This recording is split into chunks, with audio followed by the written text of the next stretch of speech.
Hi, I'm Natalie, and my video today is called Gerund or Infinitive. That's the question. So in this case, it looks really very native because of gerund. Number 2, we use gerund after prepositions. We can use like both with gerund and infinitive. To be or not to be? That's the question.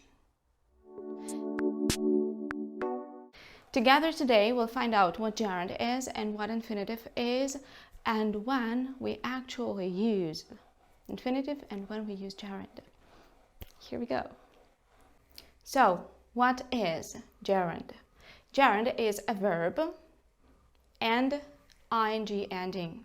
So, if you have a verb read, the gerund is reading, swim, swimming, and some more difficult verbs like see, seeing, seeing, yeah, that's gerund.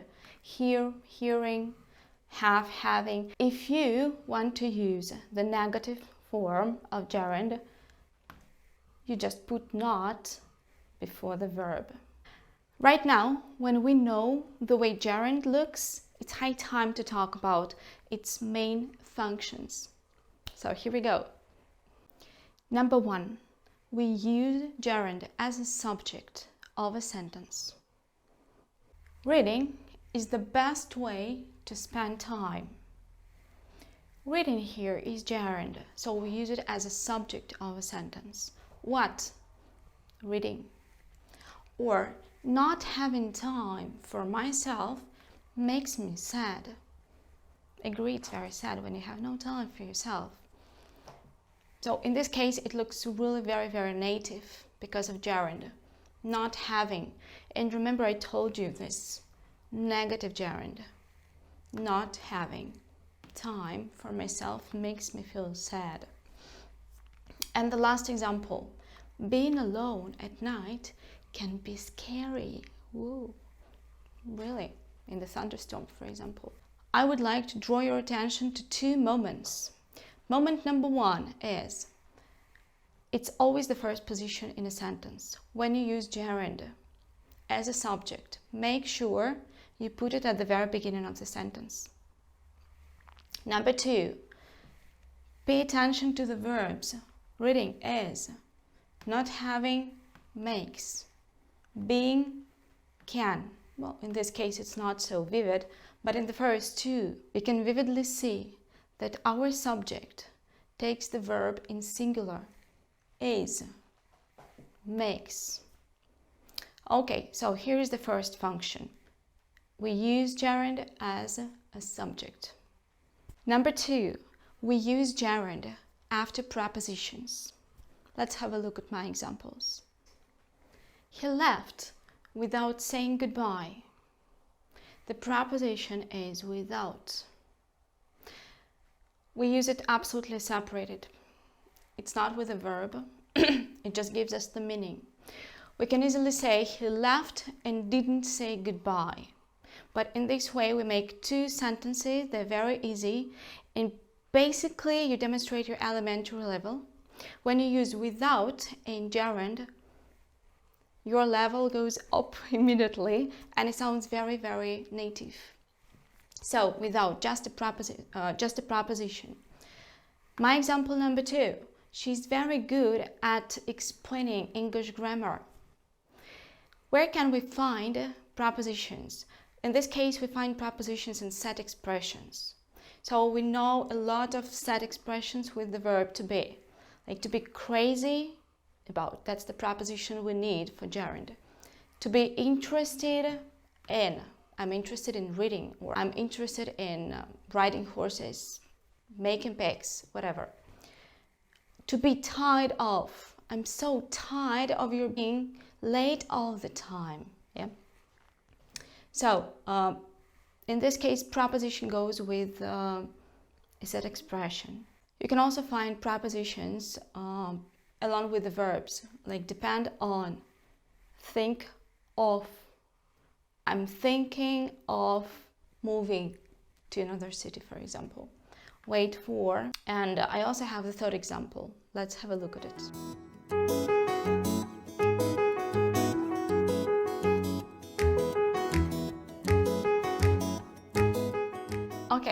Here is the example. I'm looking forward to hearing from you again. I'm looking forward is a phrasal verb. That means that we can also find prepositions among phrasal verbs, right? And to is not a particle here. It's not the sign to use an infinitive. No, to is a preposition here. I'm looking forward to. So it's always followed by gerund, on the gerund, remember it. I'm looking forward to hearing from you again is a famous phrase for letters, email letters, yeah. You can also text somebody, I'm looking forward to seeing you, I'm looking forward to meeting you, but make sure it must be gerund, right? So, phrasal verbs.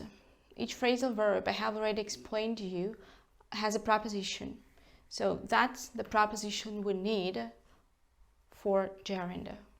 He's given up smoking, or let's go on talking about that, or keep on explaining. Each time you face a preposition, that's a good sign for you, gerund. Number 3, we use gerund after some verbs. The thing is, the list of these verbs is rather big, so to make it easier, I decided to split the list into some groups. And my first example, let's have a look at it. I love listening to music. We can also say I like, enjoy, or even fancy listening to music. And hate is also one of the verbs you can also use with gerund. Here we talk about emotions, something you like, something you don't like. Love is stronger, and fancy is even stronger, yeah? Something you feel like doing a lot. One more thing I would like to draw your attention to is we can use like both with gerund and infinitive. The difference is when you use gerund, you enjoy it in general. It can be a hobby. I like drawing, painting, taking pictures, or it can also be a process. So we always associate gerund with a kind of process. Yeah, I like brushing my hair. That's a process, that's what I like. But we can also use it with infinitive. And in this case, you choose it in a definite situation. This is your conscious choice. You say, I like to listen to lounge music when I rest. Can you feel the difference? I like listening to lounge music in general. I enjoy it really a lot. Or I like to listen to lounge music when I rest. That's the particular situation I have, and I choose lounge music. So we use very simple verbs like, hate, love, fancy. And I've got some more verbs for you that you have to remember because they are also followed by gerund.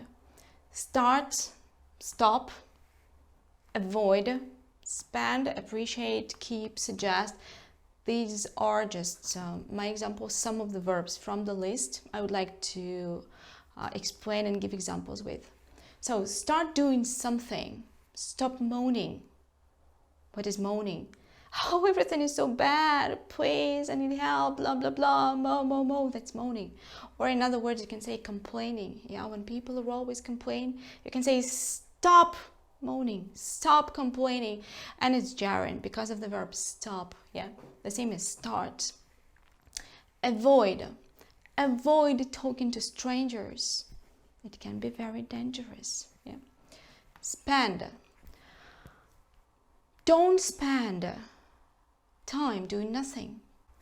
Appreciate. I appreciate your helping me a lot.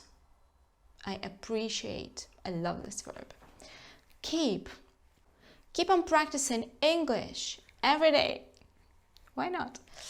And suggest. I suggested going out tonight just because the weather was fantastic.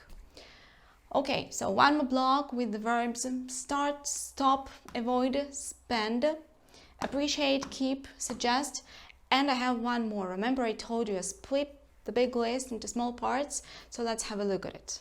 So the video is worth watching. I mean, my video means that it's a great idea to spend time on it. Yes, I hope it's quite useful for you guys. And you can also say can't help, for example, I can't help eating sweets. I love them so much, so I can't control myself. Yeah, I'm not able to stop doing it. That's my destiny, I guess. Don't mind means when you're ready to do something, you don't mind doing it. Doing, gerund, right? For instance, I don't mind helping my friends to move. Since I'm free tomorrow, it's not a problem. Yeah, I don't mind doing it. And can't stand. I can't stand talking to arrogant people. Can't stand means hate, yeah? It's not a pleasure for me at all to talk to arrogant people, so I hate it. Now it's high time to sum up. Number 1, we use gerund as a subject. Number 2, for you to remember, is that we use gerund after prepositions.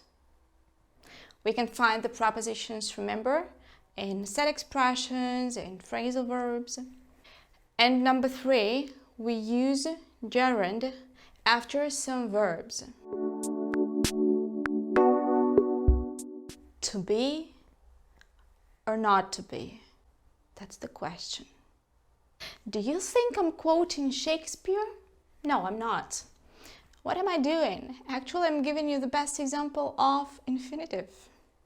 Very bright example, I should say. To be, that's the positive form. Not to be, that's the negative form of infinitive. So let's see when we use infinitive in English. Number 1, we use infinitive to say why we do something. So, in other words, we show the reason. Let's have a look at my examples. I made this video to explain the difference between gerund and infinitive. I made this video why? To explain. So, to explain is infinitive. That helps us to understand the reason, right? So, why did I make this video? To explain you the rules of gerund and infinitive. You can see that the position of infinitive here is at the end of the sentence. It can also be at the very beginning. For example, to make it easier for you, I've used a lot of examples and explanations. So the position doesn't really matter. It can be the beginning, it can be the end. And I have one more example with the negative form of the infinitive. Not to get tired, I had some breaks from time to time. Also possible. At the beginning, you can also make an example with negative infinitive. At the end, I call it actually not the end, but the middle, right? I mean, the end of the sentence because you don't have anything else after it, but practically that's the middle of the sentence. Okay, so we use infinitive as a purpose, right? We explain why.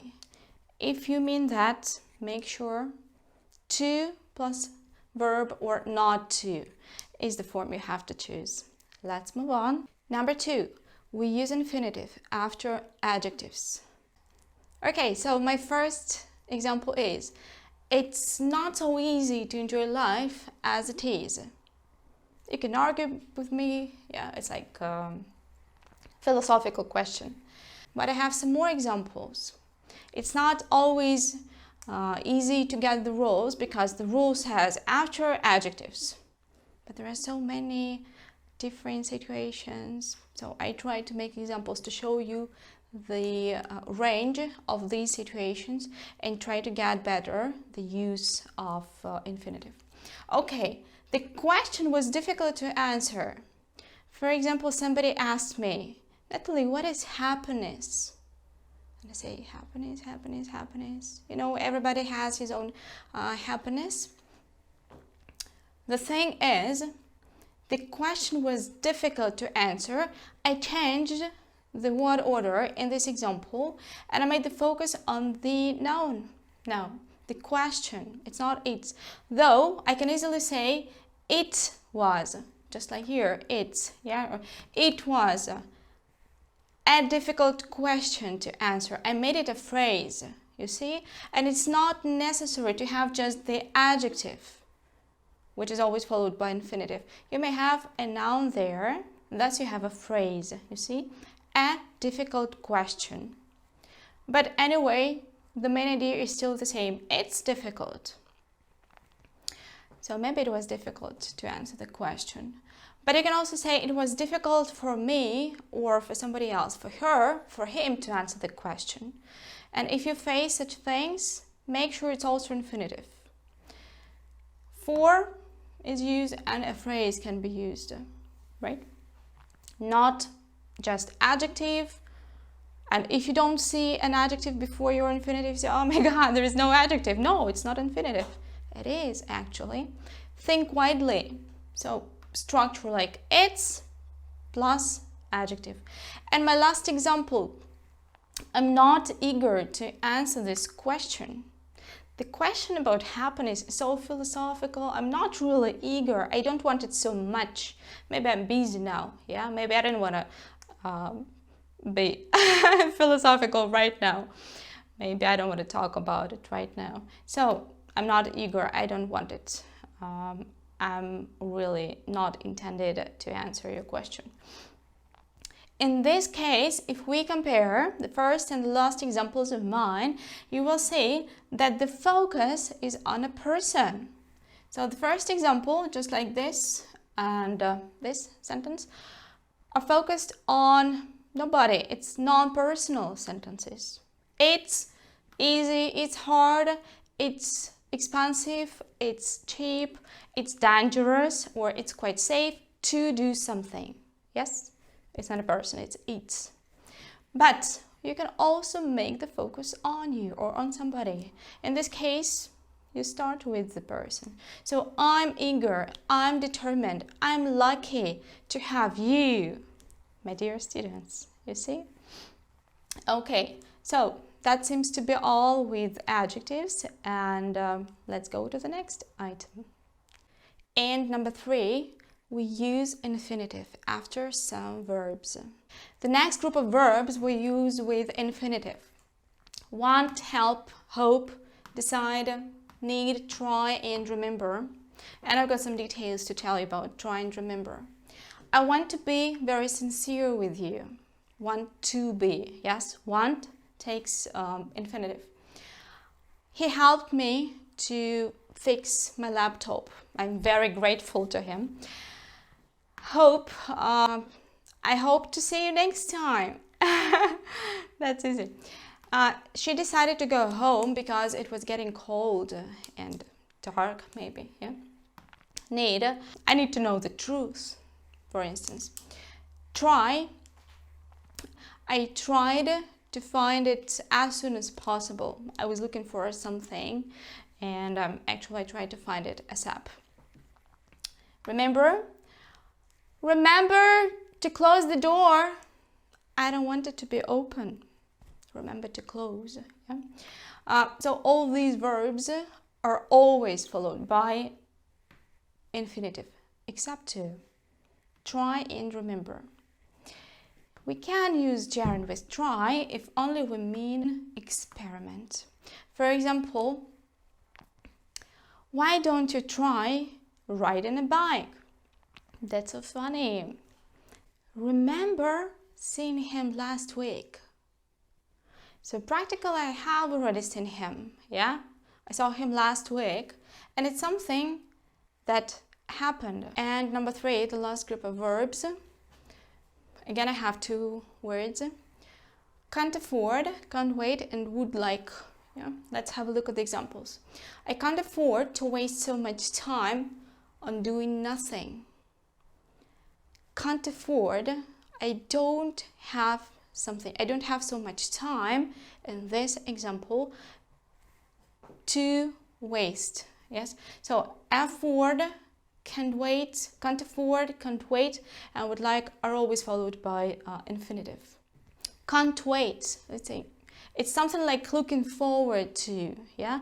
But if you remember, looking forward to has this preposition, so that's gerund for sure. You hear preposition, that's always gerund. But how strange it is, the synonym can't wait, yeah, takes infinitive. I can't wait to see my daughter. She's away now. She's visiting her grandma, and I can't really wait to see her. I miss her a lot. You can say would like. Would like is a tricky thing. I would like to share my knowledge with you, for example. You remember like, don't mix it up with would like. It's absolutely different. I would like is equal to want. And so let's see and brush up once again all the rules. Gerund we use as a subject in a sentence. We use gerund after prepositions, and we use gerund after some verbs. After this video, try to remember the verbs. It will help you to make your own list. Something you remember very well, that is yours. Yeah, take it. Infinitive.